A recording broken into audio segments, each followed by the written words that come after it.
एक बार पूरा होने के बाद व्यास ने इस खजाने को दुनिया के साथ साझा करना शुरू कर दिया। उन दिनों किताबें दुर्लभ थीं और शब्द ऋषियों और शिष्यों की यादों में रहते थे। व्यास ने महाभारत को सबसे पहले अपने बेटे ऋषि शुक को और फिर अपने सबसे समर्पित शिष्य वैशंपायन को पढ़ाया।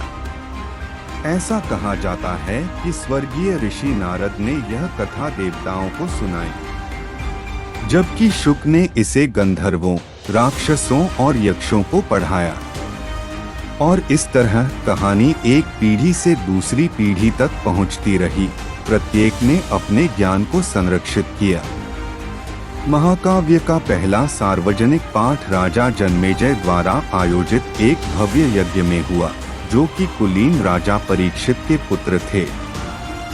वैशंपायन ने राजाओं, योद्धाओं और ऋषियों के जीवन और भाग्य का वर्णन करते हुए महाकाव्य सुनाया। बाद में वैशंपायन के शिष्य सूत ने नैमिषा के जंगल में ऋषि शौनक के नेतृत्व में ऋषियों की एक सभा को कहानी सुनाई। इस सभा ने सुनिश्चित किया कि महाकाव्य की शिक्षाएं दूर दूर तक फैलें। महाभारत का हृदय कुरु वंश की कहानी में निहित है।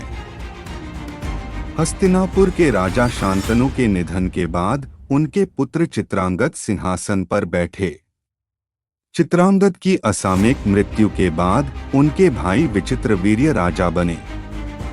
विचित्रवीर्य के दो पुत्र थे, धृतराष्ट्र और पांडु। जन्म से अंधे धृतराष्ट्र शासन नहीं कर सकते थे, इसलिए राज सिंहासन पांडु को मिला।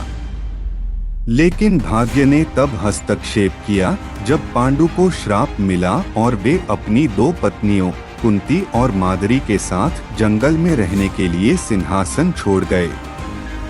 जंगल में दिव्य प्राणियों के आशीर्वाद से कुंती और माद्री को 5 पुत्र हुए, युधिष्ठिर, भीम, अर्जुन, नकुल और सहदेव, जो बड़े होकर पांडवों के रूप में जाने जाने वाले शक्तिशाली योद्धा बने। इन युवा राजकुमारों का पालन पोषण प्यार और बुद्धिमत्ता के साथ किया गया। जब सबसे बड़े पुत्र युधिष्ठिर 16 वर्ष के हुए तो ऋषियों ने उन्हें अपने पितामह भीष्म की देखरेख में रहने के लिए हस्तिनापुर वापस ले आए।